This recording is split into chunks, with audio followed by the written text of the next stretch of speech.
네, 교회 나의 고민, 나의 사랑 네 번째 시간입니다. 설교 제목 우리 다 같이 한번 읽고 시작하도록 하겠습니다. 시작. 그렇게까지 예수를 믿어야 돼요? 적당히 믿어도 되잖아요. 네, 오늘은 두아디아 교회를 향한 메시지를 통해서 우리의 어떤 것을 점검하기 원하냐면은 거룩함입니다. 오늘의 키워드는 거룩함이에요. 뭐라고요? 거룩함. 먼저 두아디라는 도시가 어디에 있는지부터 살펴보면은 두아디라라는 도시는 우리가 이전에 살펴봤던 도시들보다 크게 뚜렷한 특징이 없습니다.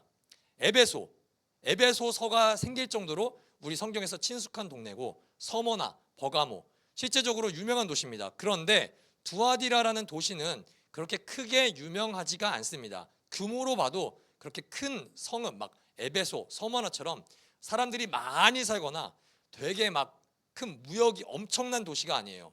그러나 지도를 보시면 아시겠지만 두아디라는 다른 도시와 어떤 도시와도 연결점이 가까울 정도로 교통의 중심지입니다. 그래서 교통의 중심지이기 때문에 어떤 사람들이 많았냐면은 상인들이 굉장히 많았어요.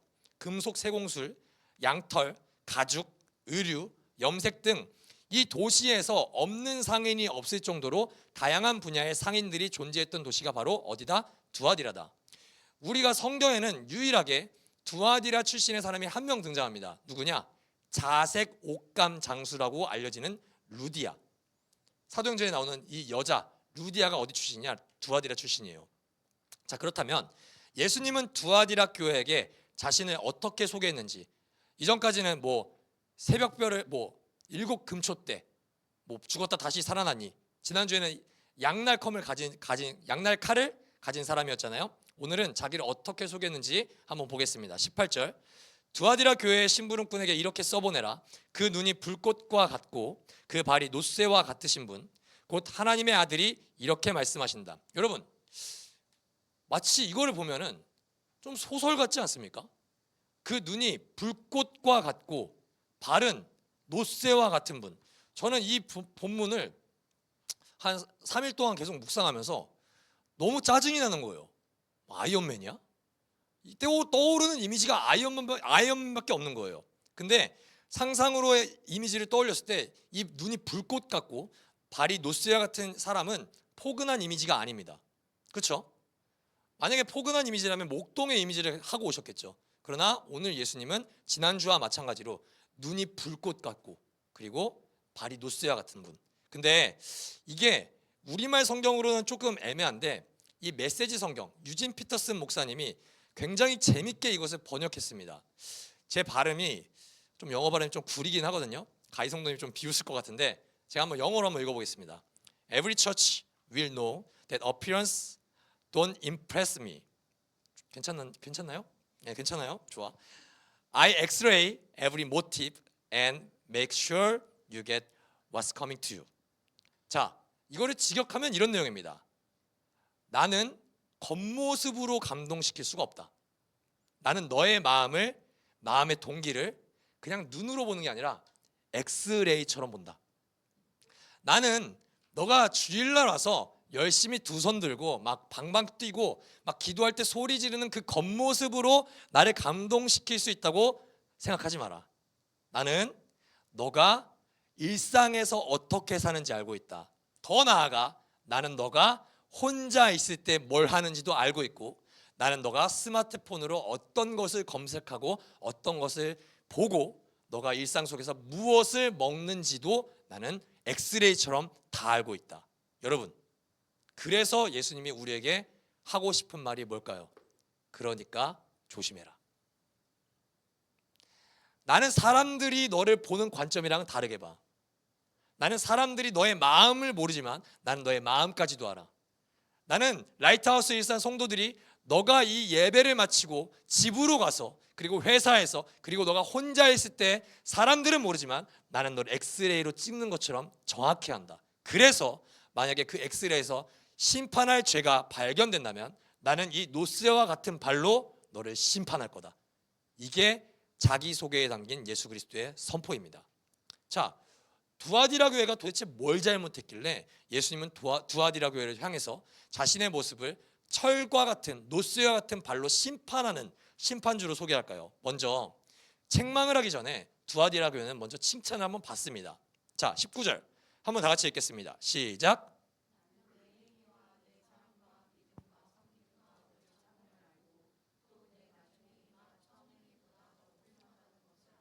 너의 나중 행위가 처음 행위보다 훌륭하다. 근데 그 행위가 뭐냐? 이 문장 안에 다 들어 있습니다.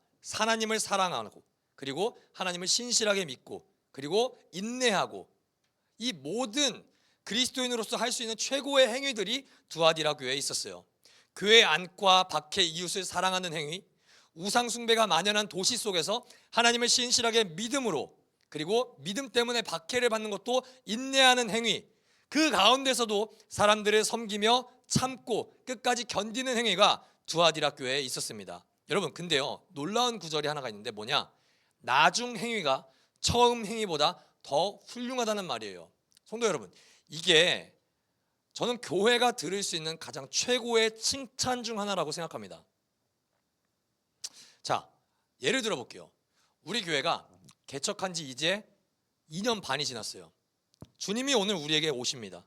여기 있어서 우리를 보시고 하는 말이, 와, 2022년 1월 23일에 개척했을 때보다 내가 봤을 때 더 사람들을 사랑한다. 내가 보니까 그때보다 여러분들의 믿음이 더욱더 성숙해졌다. 그때보다 사람들을 섬기는 일에 앞장서고 있다. 여러분, 교회를 벗어나서 우리 개개인을 한번 봤을 때 청교현 성도님, 와, 처음에 내가 널 만났을 때는 이 정도까지는 아니었는데, 야, 너 진짜 많이 변했다. 너 진짜 많이 성숙해졌다. 예를 들면 우리가 세례 받았을 때를 한번 생각해 보자고요. 여러분들은 세례를 받거나 회심했을 때 여러분들의 믿음을 지금 여러분들의 믿음과 비교했을 때, 와, 너 진짜 달라졌다. 이 말이, 와, 너 진짜 잘 변했다, 이겁니까? 아니면, 와, 너 진짜 많이 변했다, 이 뜻입니까? 처음 행위가, 처음 믿음이, 우리가 나 왕년에 진짜 잘 믿었어요, 나 처음에 교회 다닐 때는 진짜 뜨거웠어요, 이게 아니라, 와, 예수님, 나는 날이 갈수록 주님을 더욱더 갈망합니다. 나는 날이 갈수록 더욱더 주님께 미치고 싶습니다. 나는 날이 갈수록 이전에 나와는 더욱더 다른 하나님을 갈망하는 모습이 하나님께 보이고 싶습니다. 이건가요? 사랑하는 여러분, 생각보다요, 처음 행위보다, 처음 믿음보다 나중 믿음이 좋은 사람들이 많을까요, 적을까요? 조용히 하실 줄 알았습니다. 자, 손을 들어봅시다. 많다. 1번. 나는 내가 봤을 때 옛날에 내 신앙보다 지금이 훨씬 낫다. 1번. 2번. 나는 옛날에 내가 더욱더 하나님과 가까웠던 것 같다. 자, 1번 손 들어보십시오. 나는 지금이 더 낫다. 네, 다 자신감 있게, 자신 없이 이렇게 손 드는 분도 있고, 나는 예전에 내가 낫다.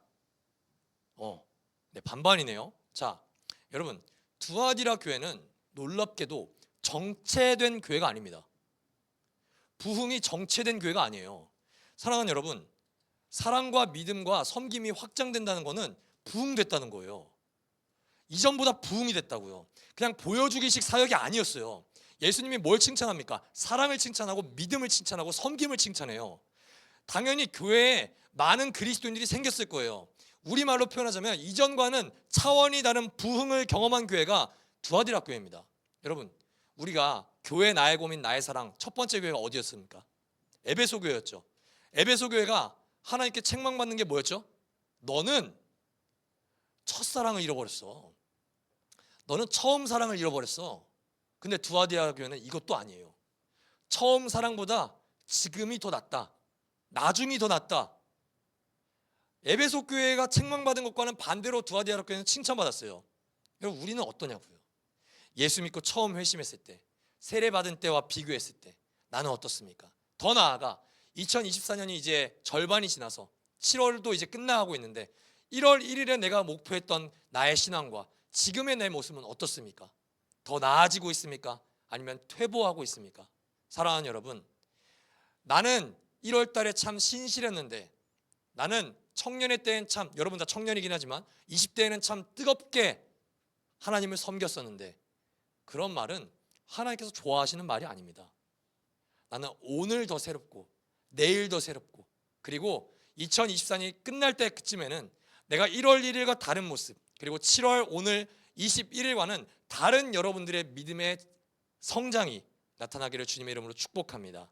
그런데요, 7교회 가운데 가장 긴 말씀을 긴 설교를 두아디라 교회에 하신 예수님이 칭찬은 몇 절이냐? 우리가 방금 읽은 딱 한 절입니다. 전 진짜 성경 공독 시간에 길게 읽었는데 칭찬은 한 절밖에 안 돼요. 그러면 예수님께서 두아디라 교회에 하시는 말씀은 칭찬의 메시지가 주를 이룰까요? 책망의 메시지가 주를 이룰까요? 당연히 책망이죠. 예수님께서 지금 칭찬하신 거는 에피타이저 같은 거예요. 자, 지금 본론으로 들어가기 전에 내가 이제 너를 좀 아프게 혼낼 거니까 너가 잘한 거 조금이라도 얘기해 줄게, 이겁니다. 자, 그렇다면 두아디라 교회에게 주님께서 하신 책망이 무엇인지 20절에서 21절을 제가 읽어드리도록 하겠습니다. 그러나 네게 나무랄 것이 있다. 너는 이세벨이라는 여자를 용납하고 있다. 그는 스스로 예언자로 자처하면서 내 종들을 가르치고 그들을 미혹시켜서 간음하게 하고 우상의 재물을 먹게 하는 자다. 내가 그에게 회개할 기회를 주었으나 그는 자기 음행을 회개하려 하지 않았다. 두아디라 교회가 주님께 결정적으로 혼나는 이유는 이세벨이라는 여인을 용납하고 있기 때문입니다. 실제로 이세벨이라는 이름을 갖고 있는 건 아닐 겁니다. 상징성을 갖고 있는 이름이기 때문에 주님께서는 두아디라 교회에게 너 이세벨을 지금 봐주고 있잖아, 그 사람을 내쫓지 않고 있잖아, 이렇게 혼내는 거예요. 여러분, 이세벨이 누굽니까? 이세벨은 열왕기상에 등장하는 한 여인입니다. 이제 열왕기상에서 이스라엘이라는 나라가 남유다와 북이스라엘로 나뉘어지거든요. 근데 북이스라엘의 7대 왕 이름이 아합이에요. 이 아합이 유대인 여자와 결혼하지 않습니다. 성경에는 시돈, 우리 세번역 성경에는 페니키아라고 불리는 지역의 여자랑 결혼을 하는데 그 여자가, 그 공주가 바로 이세벨이에요. 자, 문제는 뭐냐? 이 시돈에서 공주로 살았던 이세벨은 여호와 하나님 신앙이 아니에요. 바알과 아세라를 섬기는 제사장이었다는 평가까지 받고 있습니다. 그래서 아합과 결혼할 때 당연히 자기가 섬기던 우상의 문화를 그들에게 가지고 옵니다. 먼저 아합이 하나님도 예배하지만 바알과 아세라를 예배합니다. 그리고 명령을 내립니다. 북이스라엘 전역에 산당을 세워라. 왜 베델과 단에 하나님만 예배하는 신전만 있냐? 아니다. 이제 우리는 바알과 아세라를 예배하는 신전을 만들어라. 그래서 만들죠. 그래서 나타난 선지자가 누구입니까? 엘리야입니다. 엘리야를 통해서 다시금 하나님이 850대 1의 싸움을 통해서 하나님만이 참 주인이시다라는 것을 이스라엘 전역에 선포하세요. 자, 그런데 이때 가장 등장하는 가장 큰 문제가 뭐냐면은 이스라엘 백성들이 하나님을 버린 것이 아닙니다. 하나님을 예배합니다. 율법을 지킵니다. 근데 누구도 섬기냐? 바알과 아세라도 함께 섬깁니다. 이게 뭐냐? 혼합주의예요. 근데 이것이 요한계시록에 등장하는 두아디라 교회랑 무슨 상관이 있냐? 우리가 요한계시록을 보면서 가장 계속 등장하는 한 단체가 있습니다. 그게 어디냐? 길드입니다. 길드가 뭐라 그랬죠? 상인 협동조합. 두아디라 교회에 가장 많은 집단이 있다는 게 누구였죠? 상인들이었어요. 금속 세공사, 양털, 의류, 염색, 식품, 이 모든 상인들에는 길드라는 게 있어요. 상인 협동조합이 있어요. 그래서 내가 이 물건을 구매하고 싶다, 그러면은 길드에 속해야 됩니다. 그리고 내가 이 물건을 판매하고 싶다, 그것도 길드에 속해야 돼요. 그런데 문제는 그 길드에 속하냐 마냐가 아니에요. 이 길드에는 길드마다 자신을 수호하는 신이 있습니다. 우리 길드는 아폴로를 섬깁니다. 우리 길드는 아르테미스를 섬깁니다. 다 자신의 장사와 번영을 위해서 섬기는 수호신이 있었다고요. 그렇다면 길드에 가입하려면 누구를 섬겨야 될까요? 길드가 섬기는 수호신을 섬겨야 됩니다. 연회 형식으로 그들이 예배를 주최할 때 가서 함께 음식을 먹고 남은 음식을 그들의 우상에게 바쳐야 됩니다. 더 나아가 그 연회는 그냥 밥을 먹고 하는 파티로 끝나는 것이 아니라 집단적인 성관계가 이루어졌습니다. 신전 창녀들을 불러 모아서 우리가 섬기는 수호신이 우리의 기도를 응답해 줘야 된다. 그러기 위해서 신전창녀인 우리가 서로 합해야 된다. 성관계를 주기적으로 하는 것이 길드에 속한 사람의 의무였어요.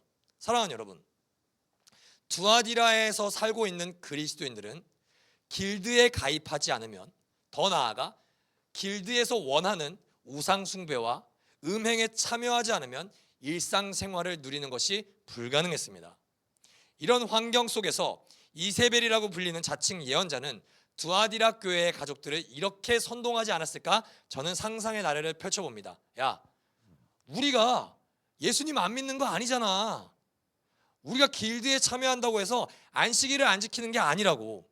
우리가 말씀을 안 읽어? 아니야. 길드에 참여하고 성경 읽으면 되잖아. 야, 우리 솔직히 말하자. 어차피 하나님 외에 다른 신은 없다고 우리가 고백하잖아. 아르테미스, 아폴로 없다고. 그러면 우리가 그냥 음식 한번 먹는 것쯤은 눈 감아줄 수 있는 거 아니야? 어차피 그들은 없는 존재잖아. 음식 좀 같이 먹으면 어떠냐. 성적인 순결 지키는 집단, 야, 우리밖에 없어. 길드가 아니어도 도시 속에서 성적인 순결을 지키는 사람들은 우리밖에 없다고. 세상 사람들이 다 그렇게 사는데 우리도 좀 이 문제 넘어가면 안 되냐고. 우리가 이렇게 우리의 믿음을 고집하면 사람들은 우리를 어떻게 보겠냐. 아유, 저 고지식한 그리스도인들, 어휴, 저 배타적인 인간들. 그런 우리의 모습을 봤을 때 예수 그리스도를 믿지 않는 사람들이 우리를 통해서 전도가 되겠냐? 이러다가 우리 왕따 돼. 이렇게 얘기하지 않았을까? 저는 각색을 해봅니다. 여기에 두아디라 교회 성도들이 다 넘어가 버렸어요. 물론 100% 넘어간 사람들은 아닙니다. 두아디라 교회가 하나님께 책망받은 이유는 교회 안에서 예배를 뜨겁게 드리지 않았기 때문이가 아닙니다. 섬겼습니다. 이웃을 섬겼습니다. 공동체 속에서도 사랑했습니다. 그들이 하나님을 믿는 믿음을 저버린 게 아닙니다. 그런데 그들의 속에서 거룩함이 완전히 상실해 버렸습니다. 그리스도인으로 구별되는 그들의 행위가 그들 속에서 완전히 사라졌습니다. 제가 지난주 설교를 마치고 우리 성도님 중에 한 분이 개척하고 처음으로 설교에 대한 피드백을 한번 주셨어요. 여기도 앉아 계신데 뭐 나쁜 말 하는 거 아닙니다. 지난주 설교는 목사님 김영훈스럽지 않은 설교였습니다. 믿음과 은혜보다는 행위의 강조와 행위의 초점이 좀 맞춰진 설교가 아닌가라고 생각을 합니다. 저는요, 이 성도님이 설교를 진짜 잘 들었다고 생각합니다. 왜냐? 제 설교의 초점이 행위에 있었기 때문입니다. 사랑하는 여러분, 저와 여러분을 포함해서 모든 그리스도인들이 꼭 기억해야 될 공식을 제가 소개시켜 드릴 테니까 여러분 종이에 오늘 이 공식을 꼭 적으십시오. 갈라디아서를 설교했을 때도 말씀을 드렸지만 우리의 행위로는 절대로 구원을 받을 수가 없습니다. 이게 첫 번째입니다. 여러분들이 아무리 선하게 살려고 노력해도 하나님이 원하시는 구원의 기준에 맞출 수 없습니다. 절대로요. 여러분들이 죽을 때까지 뭐 순결을 지키고 뭐 음주를 안 하고 심지어 뭐 타인에게 긍휼을 베풀고 이런 걸로 여러분들이 구원을 얻을 수 없어요. 믿으십니까? 그래서 율법의 행위로 구원을 얻으려고 하는 모든 이들을 하나님은 어디로 초대하시죠? 복음으로 초대합니다. 너가 할 수 있는 게 아니야.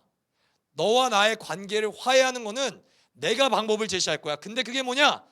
예수 그리스도께서 이루신 의, 십자가와 부활로 완성한 복음이에요. 자, 여기까지는 여러분 다 이해하실 겁니다. 갈라디아서를 12주 동안 들으신 분들은 다 이해하실 거예요. 그런데 그 다음에도 이해를 하셔야 됩니다. 뭐냐? 복음으로 구원을 얻은 사람들, 복음으로 하나님의 자녀로 확정된 사람들을 하나님은 다시 어디로 보내냐? 행함으로 보냅니다. 제가 일부러 행위라는 동일한 단어를 쓰지 않은 이유는 여러분들이 차이점을 알게 하기 위해서예요. 심지어 제가 방금 전에 행위, 복음, 행함, 이 행위랑 행함을 율법이라는 단어로 바꿔도 절대 비성경적이지 않습니다. 율법으로 구원을 얻을 수 없는 모든 사람들을 하나님께서는 복음으로 초대하십니다. 그리고 이 복음으로 구원을 얻은 사람들을 하나님은 어디로 초대하시냐? 복음으로 사는 삶에 초대하십니다. 삶의 행위로 구원을 얻으려는 것은 절대 복음이 아닙니다. 그러나 삶의 행함이 없는 사람들, 이 행함은 나를 구원하신 하나님을 사랑하기 때문에 내가 하나님이 싫어하는 것들을 싫어하는 겁니다. 다시요. 여러분 이것에 다시 한번 집중해 주세요. 내가 예수 그리스도를 믿음으로 복음으로 말미암아 구원받은 하나님의 백성이라면 나는 이전에 복음과 관련되지 않았던 나의 삶에서 회개가 반드시 일어납니다. 근데 그 원동력이 뭐냐? 내가 천국 가기 위해서가 아니에요, 여러분. 뭐죠? 하나님을 사랑해서예요. 이전의 율법의 행위는 내가 구원을 얻고 싶어서였어요. 그런데 내가 이제 하나님이 너는 이제 내 자녀야. 넌 구원 받았어. 너 이미 내가 의롭다고 여겼다고. 이제 이 사람들은 내가 지옥 갈까 봐 행위를 율법을 지키는 게 아니라 이것을 하나님이 기뻐하시기 때문에 내가 복음을 삶으로 살아내는 그 삶에 동참합니다. 그 말은 즉슨 하나님이 싫어하시는 행동을 내가 하지 않습니다. 왜냐? 내가 사랑하는 하나님이 싫어하기 때문입니다. 사랑하는 여러분, 만약에 이것이 아니라 나 예수 믿었잖아요. 나 내 맘대로 살 거예요. 내 영혼은 이미 죽으면 천국 간다니까요. 내 영혼은 천국 갔으니까 내 육체는 세상에서 세상대로 살 거예요. 이거를 우리는 유식한 말로 이원론이라고 합니다. 영혼은 영혼대로 천국 가고 육체는 육체대로 세상에 버타며 사는 것. 여러분 이것은 이원론이에요. 이것을 가장 잘하는 단체가 바로 구원파입니다. 예수 믿었으면 된 거예요. 마음대로 사세요. 무슨 죄를 저질러도 된다니까요? 그럴까요? 아니요, 그렇지 않습니다. 우리는 복음 이후의 행함이 분명하게 달라집니다. 하나님을 사랑하기 때문에 우리의 삶에서 맺는 열매는 하나님께 인정받기 위해서 살아가는 그 행동보다 훨씬 더 레디컬합니다. 여러분 사랑을 해보시잖아요. 사랑을 하고 계시잖아요. 여러분 사랑하는 사람이 싫어한다면 나는 30년 동안 이렇게 살았어도 결혼하는 순간 내 아내와 남편이 이것을 싫어하면 이것을 바꿔갑니다. 이전까지는 이것을 바꿀 필요도 없었고 이전까지는 노력해도 안 바뀌어요. 그런데 사랑의 힘은 이것을 바꾸어 나갑니다. 왜냐? 그만큼 사랑과 은혜의 힘이 위대하기 때문입니다. 사랑하는 여러분, 율법의 행위로 구원을 얻고자 하는 것 복음 아닙니다. 그런데 복음을 믿는다고 말하는 사람이 삶을 하나님이 싫어하시는 죄에서 돌이키지 않는 것 또한 하나님이 원하시는 복음의 삶은 절대 아닙니다. 두아디라 교인들은 이세벨을 통해서 믿는 믿음 따로, 교회에서 믿는 믿음 따로, 내가 살아가는 삶 따로의 신앙을 선택했습니다. 예배당에서는 예수 그리스도의 손을 잡고 일상에서는 돈과 쾌락의 손을 잡았습니다. 이세벨은요, 그런 그리스도인들에게 두 가지를 약속합니다. 첫 번째, 너 기분 좋게 예수 믿게 해줄게. 너가 누릴 거 다 누리고 너가 원하는 거 다 얻으면서 예수 믿게 해줄게. 두 번째, 예수 믿으면서도 너가 원하는 것은 너는 다 얻을 수 있어. 이게 이세벨이 제시하는 편하고 편리하고 매력적인 신앙생활입니다. 여러분 그 당시에만 그랬을까요? 교회에서 이제 9월달 되잖아요. 이제 학생들한테 이렇게 말합니다. 수험생들한테, 야 일단은 부모님들이 일단 예배는 한 달에 한 번만 드리면 어떻겠냐. 대학부터 좋은 대학 가라. 야 그러면은 너가 좋은 대학 가면은 내년에 예배를 정말 잘 드린 애들보다 교회 애들이 널 부러워할 거야. 너가 좋은 대학 갔으니까. 그리고 사업을 하는 사람들은 이렇게 적용할 수 있죠. 사업을 하는데 어떻게 접대를 안 하냐. 이거 다른 회사들도 다 하는 거고 우리 회사의 사람들도 다 하는 거야. 그리스도인이어서 정직하게 영업을 하면은 계약을 못 따내잖아. 너 승진 안 할 거냐? 일단은 승진하고 보자고. 너가 지금 구제에 선교에 돈을 쓸 때냐? 그거 누가 알아봐 주냐? 일단은 집부터 마련해. 집 마련하고 차 마련하고 자녀, 노후 다 준비하고 그때 선교해도 늦지 않는다. 사람들이 결국 부러워하는 거는 너의 외형이야. 여러분 이렇게 가르치는 교회도 문제지만 이 가르침에 따라가는 성도님들도 저는 너무 문제라고 생각해요. 여러분 기복주의는 번영신학은 절대 하나님이 약속하시는 믿음이 아닙니다. 사랑하는 여러분, 이건 현대판 혼합주의예요. 놀랍게도 이런 신앙의 모습에 신자들이 열광합니다. 이상함을 못 느껴요. 와, 그렇지. 예수 그리스도를 따라간다면 당연히 나도 부자가 돼야지. 아니요. 예수님 그런 약속하신 적이 없는데요. 신약 성경에서 예수 따라가서 부자 된 사람을 한 사람만 저에게 데려와 보십시오. 없어요. 그 사람들은 항상 구약에 뭐 야곱, 이삭 이런 사람들만 얘기하죠. 제자들 중에 부자 된 사람 데리고 오라니까요. 사도행전에서 부자 된 사람 데리고 오라고요. 사랑하는 여러분, 예수님은 부자 약속한 적 없어요. 제자를 약속하셨지. 누가복음 9장 23절에서 25절, 예수님은 제자도를 이렇게 말씀하십니다. 그리고 예수께서 모든 사람에게 말씀하셨다. 나를 따라오려는 사람은 자기를 부인해라. 날마다 자기 십자가를 지고 나를 따라오너라. 누구든지 제 목숨을 구하려고 하는 사람은 잃을 것이다.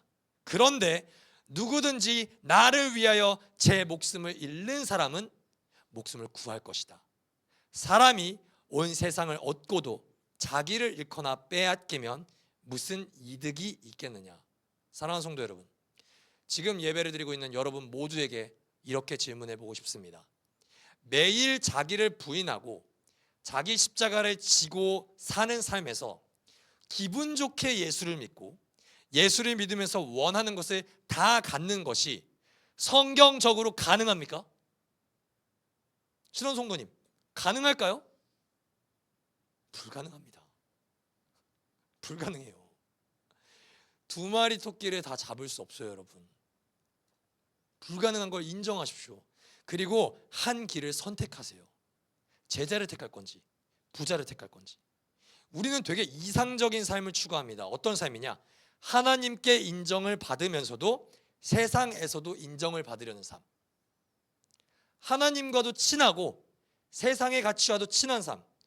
여러분, 가치 자체가 다른데 어떻게 친합니까? 불가능해요, 여러분. 그런데 이 말을 오해하지 마십시오. 우리가 세상을 등지고 사는 건 불가능합니다. 저는 나는 자연인입니다. 그렇게 세상의 모든 커뮤니티와 단절하면서 세상을 등지고 살아가는 그리스도인은 불가능하다고 생각해요. 왜냐? 주님께서 우리를 보내시는 영역이 세상이기 때문이에요. 그러나 하나님께서는 우리에게 분명히 우리가 세상의 빛과 소금으로 살라고 말씀하셨지 세상과 동화되어 살라고 하시지 않았습니다. 여러분, 거룩함이 뭐냐고요? 구별되는 거예요. 다른 거예요. 거룩은요, 하나님만이 가지고 계신 속성을 우리에게 부여하신 겁니다. 세상이 주는 속성이 아니에요, 여러분. 거룩함은 세상에서 찾을 수가 없는 거예요. 착하게 사는 거랑은 다른 거라니까요. 거룩함은 구별된 거예요. 뭐냐? 자기를 부인하는 거. 착하게 사는 사람들도 자기중심적으로 살 수 있어요. 그런데 그리스도를 따라가는 삶은 자기중심적으로는 절대로 못 삽니다. 날마다 자아를 십자가에 못 박지 않고는 그리스도를 따라갈 수가 없습니다. 물질적이고 쾌락적인 세상 속에서 진리를 붙잡고 살아가는 그리스도인들에게 갈등이 하나도 없다는 것은 여러분의 믿음을 의심해 봐야 됩니다. 믿음으로 사는데 세상과의 충돌이 없다고요? 믿음으로 살지 않아서겠죠. 충돌이 나타나죠. 회식 자리에서, 회사에서, 인간과의 관계 속에서 물질의 영역 가운데, 시간을 다스리는 영역 가운데 충돌이 나타난다니까요. 여러분, 그 속에서 여러분들의 모든 삶의 영역은 구별됨이 있냐는 겁니다. 다르냐고요, 다르냐고. 예수 믿지 않는 사람과 내가 살아가는 라이프 스타일이 다르냐고요. 여러분, 이건 심각하게 질문해 봐야 됩니다. 제가 요한계시록 설교를 하면서 읽고 있는 책 중에 소망의 복음 요한계시록이라는 책에서 조영민 목사님이 이렇게 이야기를 합니다.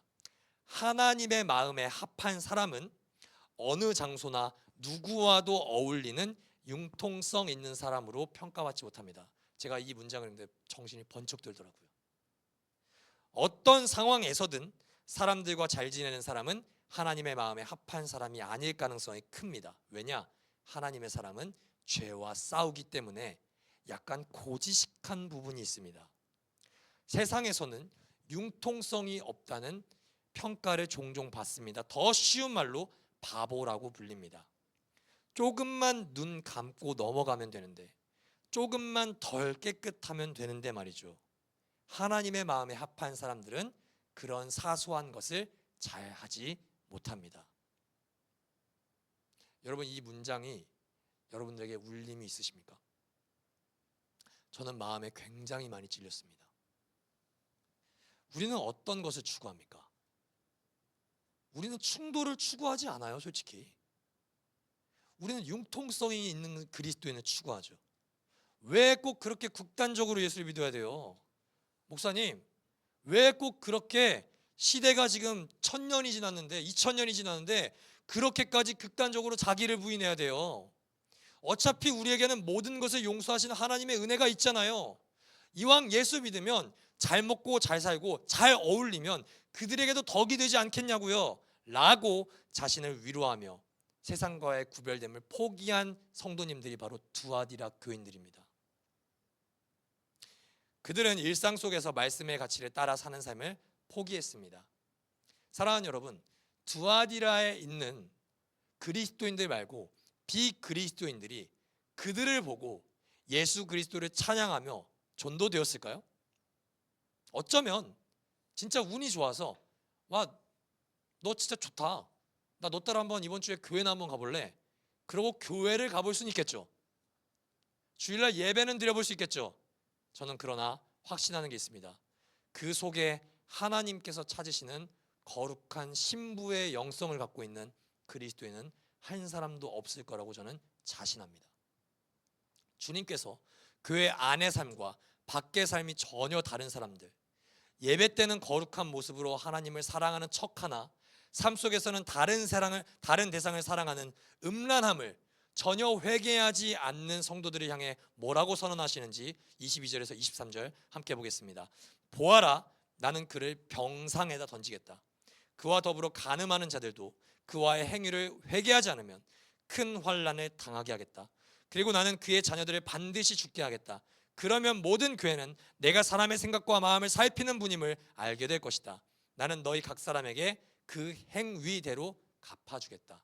사랑하는 여러분, 믿음은 행함을 통해서 반드시 증명됩니다. 나타납니다. 추상적으로 나는 믿어요, 이게 아닙니다. 우리의 행동은 우리의 믿음을 가장 정확하게 표시하는 지표입니다. 여기서요, 주님께서 언어 유의적인 단어를 하나 씁니다. 그게 뭐냐, 병상이에요. 이 병상이라는 단어가 클리네입니다. 이 클리네가, 병상하면 우리는 어떤 생각을 하냐면은 환자들이 누워있는 침대를 먼저 생각하거든요. 근데 이게 가장 많이 쓰이는 의미가 어디냐면은 연회용 의자예요. 우리는 연회를 한다고 하면 원형 탁자에서 의자에 앉아서 식사를 한다고 생각하지만, 유대인 그리고 고대 근동에서는 식사를 어떻게 하냐, 이렇게 누워서 먹습니다. 장의자에 누워서, 어떻게 이렇게 옆으로 비스듬히 누워서 먹는다고요. 그 단어에 똑같이 쓰이는 게 바로 클리네예요. 길드에서 우상숭배의 식탁에 사용되는 의자가 바로 클리네입니다. 그것은 어떤 자리죠? 쾌락의 자리. 길드의 손을 붙잡으면 성공할 수 있는 자리. 당연히 그 장 의자에서도 어떤 행위까지 이루어지냐? 성관계까지 이루어졌습니다. 근데 주님은 선포하시죠. 너가 성공을 위해서 쾌락을 추구했고, 너가 성공을 위해서 길드의 손을 잡았던 그 자리를 내가 병상으로 만들겠다. 내가 완전히 뒤집어 버리겠다. 전복시켜 버리겠다. 너가 그토록 기뻐하던 내가 없는 성공의 자리, 내가 고통으로 완전히 뒤바꿔 버리겠다. 내가 불꽃 같은 눈으로, 엑스레이와 같은 눈으로 너의 삶을 살펴서 겉모습이 아니라 너의 삶의 실제의 모습을 내가 너에게 그대로 갚아주겠다. 사랑하는 성도 여러분, 질문해 보겠습니다. 예수님께 지금 담긴 마음은 이 사람을 죽여버리겠다는 마음일까요? 경영성님, 어떤 마음 같으세요? 그럼 무슨 마음일까요? 아끼는 마음? 가희성도님, 이게 무슨 마음일까요? 내가 너 다 알아. 내가 너가 그토록 좋아하던 거 내가 고통스럽게 해줄게. 이게 아끼는 마음입니까? 하지 말라. 둘 다입니다. 널 사랑한다. 너가 그 병상에서 고통스럽게 심판받는 거를 내가 못 본다. 그러니까 그만 멈춰라. 회개해라. 지금 다시 기회를 주는 거예요. 기회를 안 준다면 이렇게 경고할 것도 없이 그냥 심판하시면 됩니다. 그러나 주님께서 이렇게 계속 이야기하시는 것은 길드에 빠져서 쾌락과 성공을 추구하는 두아디라의 사람들에게 야, 그러다가 진짜 심판받는다. 회개하라는 사랑의 돌이킴이에요. 사랑하는 여러분, 길드가 주최하는 종교적인 연회와 음란한 파티에 동참하지 않으면 두아디라 사람들은 먹고 살기 힘듭니다. 주님은 이렇게 선언하세요. 그냥 먹고 살기 힘들어. 그냥 포기해. 그 고난을 감수해라. 좀 잔인하죠. 우리가 생각하는 복음은 예수 믿고 성공하는 거잖아요. 그런데 주님이 생각하시는 복음은 그게 아니에요. 예수 믿고 십자가 복음까지 나아가라예요. 그것을 굳게 붙잡고 견디라는 거예요. 예수 그리스도께서 주신 십자가 복음은요, 할렐루야 아멘만 있는 게 아닙니다. 꽃길이 아닙니다. 십자가 길입니다. 가시면류관을 쓰는 길입니다. 이세벨의 가르침을 받아들이지 않는 성도들에게 믿음과 거룩함을 지키는 일은 일상의 부요함을 지키는 일보다 훨씬 더 중요하고 가치 있는 일이었습니다. 사랑하는 여러분, 저는 이 문장을 여러분들께 꼭 이야기하고 싶었습니다. 사는 대로 믿지 마십시오. 믿음대로 사십시오. 아멘. 내가 살아가는 대로 융통성 있게 믿지 마세요. 믿음대로 사세요. 융통성 있게 믿는 것은 우리 삶의 전부를 잃어버릴 수도 있어요. 그게 뭐냐? 믿음이에요. 십자가 복음을 잃어버린 순간 그리스도인들은 끝입니다. 하나님을 사랑하기에 삶에서 포기해야 되는 것을 포기하십시오. 손해봐야 되는 거 있으면 손해를 보십시오. 고난을 당해야 되는 게 있으면 고난을 마땅히 당하십시오. 끝까지 믿음을 붙잡은 그리스도인들에게 주님이 반드시 상을 약속하십니다. 26절에서 28절 마지막으로 보겠습니다. 이기는 사람, 곧 내 일을 끝까지 지키는 사람에게는 민족을 다스리는 권세를 주겠다. 그는 쇠지팡이로 그들을 다스릴 것이고 민족들은 마치 질그릇이 부수어지듯 할 것이다. 이것은 마치 내가 나의 아버지께로부터 권세를 받아서 다스리는 것과 같다. 나는 그 사람에게 샛별을 주겠다. 사랑하는 여러분, 설교를 마치려고 합니다. 너무나도 간단하고 여러분들이 잘 아는 퀴즈인데요, 기독교의 승리, 예수 그리스도의 승리가 어디에서 확증됐는지 아십니까? 세상을 구원하시려는 하나님의 계획이 세상의 모든 죄를 사하신 하나님의 그 승리가 어떤 자리에서 확증됐는지 아십니까? 십자가입니다. 이전에 그리스도께서 기적을 베푸신 장소 많았어요. 병 고치신 장소 많았어요. 물 위를 걸어 다니셨고 귀신 내쫓았고 병든 사람 치유해주고 그 숱한 기적의 상황 속에서도 우리가 믿음으로 고백하는 하나님의 승리는 실현되지 않았습니다. 그런데요, 아이러니하게도 가장 수치스러운 자리, 가장 절망의 자리, 가장 모든 것을 실오라기 하나 걸치지 않고 내 옷까지 마저 포기해야 되는 그 십자가의 자리에서 모든 죄와 사망의 권세가 깨졌습니다. 그리스도께서 끝까지 믿음을 지킨 장소가 어디입니까? 십자가죠. 고난과 박해, 수치가 동반되는 것. 세상을 이기는 성도의 믿음은 예수 믿어서 더 좋은 대학이나 직장을 가는 그 길이 아닙니다. 십자가의 장소까지 가는 겁니다. 더 많은 돈을 가지는 방법으로 세상보다 앞서는 것이 우리의 승리가 아닙니다. 그것이 믿음의 승리가 아닙니다.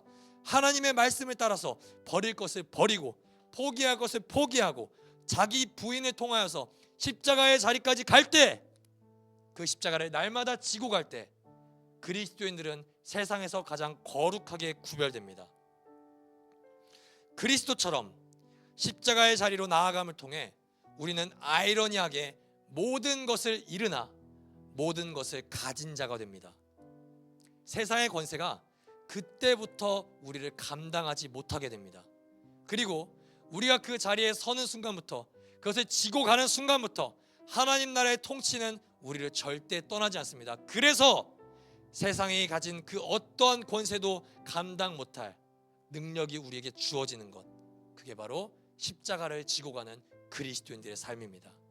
세상의 그 어떤 가치로도 비교할 수 없는 샛별, 여기서 샛별은 예수 그리스도를 상징합니다. 사랑하는 여러분, 무엇을 선택하시겠습니까? 여러분들이 그토록 갈망하는 돈과 명예입니까? 예수 그리스도이십니까? 예수 그리스도라면 그리스도가 걸어가신 길을 걸어가십시오. 적당히 타협하면서 융통성 있게 신앙생활하는 거 이제 그만. 타협하지 마세요. 하루하루 그리스도를 붙잡으십시오. 사랑하는 라이트하우스 일상 가족 여러분, 세상의 평가, 사람의 평가에 여러분들의 인생을 올려두지 마십시오. 우리의 마음과 삶을 감찰하시는 하나님의 평가를 기다리며 삶 속에서 거룩함을 추구하십시오. 믿음의 선한 싸움을 싸우십시오. 십자가를 포기하지 마십시오. 현재의 고난은 장차 우리가 누릴 영광과 비교할 수 없음을 기억하며 날마다 회개하며 자기를 부인하며 우리의 삶에 무너졌던 거룩함을 회복하기를 우리 주 예수 그리스도의 이름으로 축복합니다. 우리 함께 찬양하고 기도하겠습니다.